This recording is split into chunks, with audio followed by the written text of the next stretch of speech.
Drama serial मायरी में आज भी फाकिर जो कि आमना का पीछा नहीं छोड़ रहा, लेकिन ये सारी की सारी बातें आखिरकार एनी को भी पता चल ही जाती हैं। दूसरी जानिब जहीर साहिब अपने बच्चों को लेकर और अपनी पूरी की पूरी फैमिली को लेकर बहुत ज्यादा परेशान है। आने वाली की मुकम्मल कहानी में आप सभी दोस्त देखेंगे।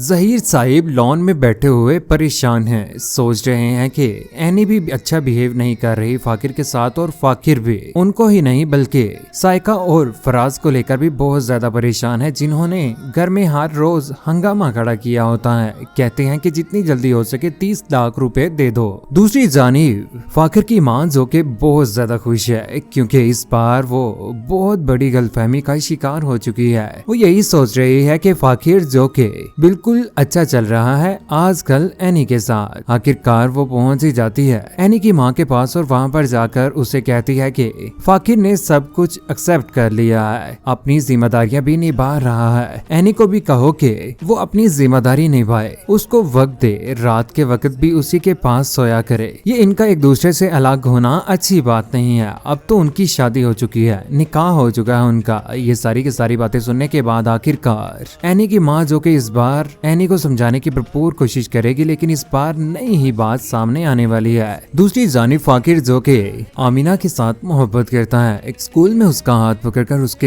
सामने बैठ जाता और कहता है कि मैं तुम्हारे साथ मोहब्बत करता हूँ, मैं तो उसके साथ जबरदस्ती रह रहा हूँ। आपको तो पता है ना कि किस तरह से जबरदस्ती मेरी शादी की गई है, और इस शादी को मैं जरा भी एक्सेप्ट नहीं कर पा रहा। जैसे वो आमना का हाथ पकड़ता है तो यहाँ पर आमना भी हैरान रह जाती है। ये सारा का सारा मामला आखिरकार एनी भी देख ही लेती है। बहुत ज्यादा गुस्से में आखिरकार घर जैसे ही पहुंचते तो यहाँ पर अपनी माँ के सामने रो पड़ती, कहती है कि मुझे ऐसा लगता है कि मेरे ग्रेड के साथ साथ था मेरी जिंदगी भी सी ग्रेड हो चुकी है। उसकी ये बातें सुनने के बाद उसकी माँ परेशान हो जाती है और कहती है कि बेटा ऐसा क्या हुआ है जिसकी वजह से तुम रो रही हो, परेशान हो रही हो। अपनी बच्ची को परेशान देखकर यहाँ पर वो भी परेशान हो जाती हैं। सारा का सारा मुआवजा भी सुना देती है, क्योंकि इस बार आमना की हकीकत और फाकिर की हकीकत भी उनके सामने आ ही चुकी है। उधर जो कि एनी की माँ परेशान हो चुकी है, फाकिर की माँ के साथ बातें कर रही होती है। यहाँ पर उसे कहती है कि मैं तो डर चुकी हूँ कि हमारी एनी की किस्मत कहीं हमारी जैसी ना हो जाए। ये बात सुनने के बाद यहाँ पर फाकिर की माँ परेशान हो जाती है और कहती है कि ऐसा मत बोलो, ऐसा कभी भी नहीं होगा। दूसरी जानिब जमशेद जो कि आलिया को लेकर बहुत ज्यादा सीरियस हो चुका है, लेकिन उसे इस बात का भी अंदाजा नहीं है कि वो रहीला की बहन है। आखिरकार आलिया को लेकर पहुंच ही जाता अपनी माँ के सामने और कहता है कि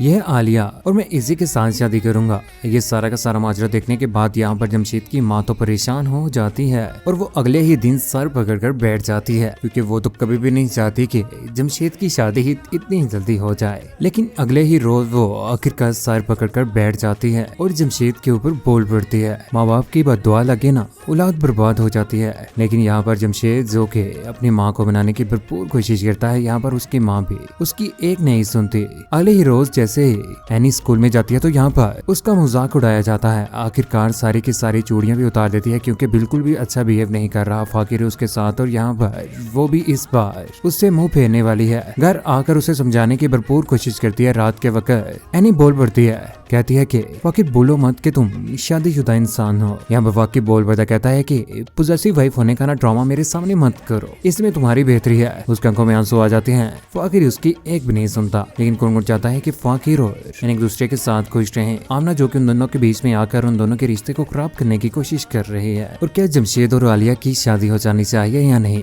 नीचे कमेंट सेक्शन में अपनी मोहब्बत भरी राय का इजहार जरूर कीजिएगा। चैनल को सब्सक्राइब करने के बाद बेल का बटन जरूर दबाइएगा, ताकि फ्यूचर में हम किसी किस्म की कोई भी पोस्ट करें तो आप तक बासानी पहुंच पाए। अपना ख्याल रखिएगा, दुआ में याद रखिएगा। अल्लाह हाफिज।